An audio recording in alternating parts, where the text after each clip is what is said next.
Hey, welcome back, my far-minded physics students. What we're going to do now is kind of add a little bit to what we learned before and kind of show you, and I sort of alluded to that, kind of like a little bit more of the extent of what you can do with some of these physics problems. And so what I'm going to do is I'm just going to piggyback on what we did in the last video. So in the last video we showed that if we had a 10 kilogram box going down an inclined plane and it was a 30-degree angle, and the coefficient of kinetic friction was 0.5, would it be speeding up? Would it be slowing down? What would be happening? Well, we looked at that and we found that that would create a friction force of 42.5, leaving a net of 6.5 newtons in that downward direction. And so that gives it an acceleration of 0.65 meters per second squared. And so that's kind of where we ended off, was at this 0.65 meters per second squared. So what if we were to say that, well then how fast would that box be going in 5 seconds? So let's say that we gave that box 5 seconds to slide down the hill. What would be its velocity? And I sort of alluded to that before. Well, we know that the velocity final equals the velocity initial plus the acceleration times the time, right? So our final velocity is just simply a product of that. We'd say, okay, from start to 5 seconds later, so at start, it would be at 0, right? And we know that our acceleration is 0.65 meters per second squared, right? And our time is 5 seconds. So if we're going to go ahead and multiply that all out, we would say 0.65 times 5, and we'd find that velocity final equals 3.25 meters per second. So in any given amount of time, you would know how fast you were going, and the only initial information we were given in this physics problem was the coefficient of kinetic friction and the actual mass of the block in the angle of this inclined plane here. So let's see how much further we can take it.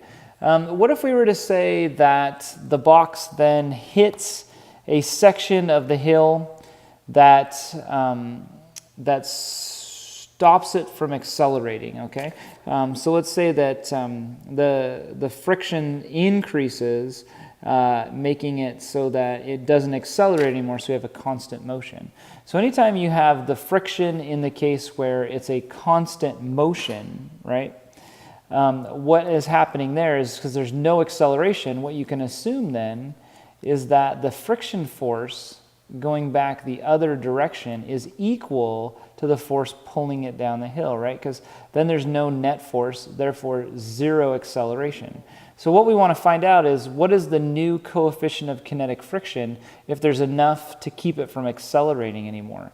So that would mean that the friction force, because friction force equals the coefficient times the force normal, so 49 newtons is going to be the new friction force. And what is going to be the coefficient of kinetic friction then? And the force normal we had already figured out was 85 newtons, right? So we're just gonna divide that by that, and so 49 divided by 89, and the coefficient of kinetic friction. Oh my, I think I need to rewrite that one.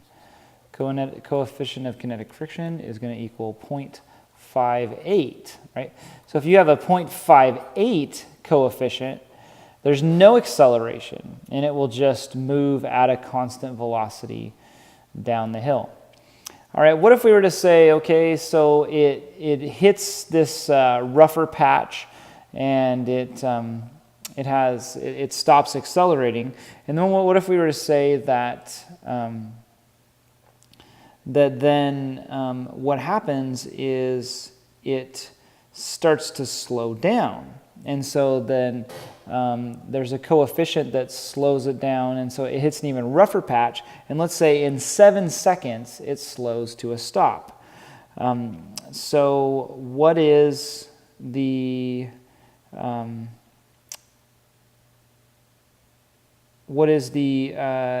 acceleration then, and what is the force then that is now applied, right?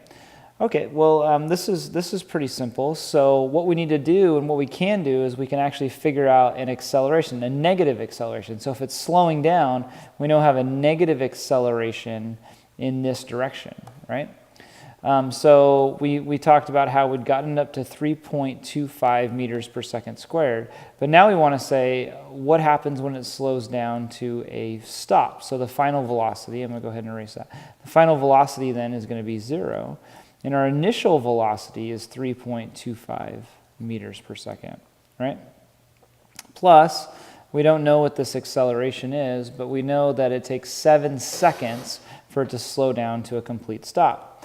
So we're going to end up with negative 3.25, and that's going to equal the acceleration times 7. So divide negative 3.25 by 7, and what do we get? We get negative 0.46 meters per second squared.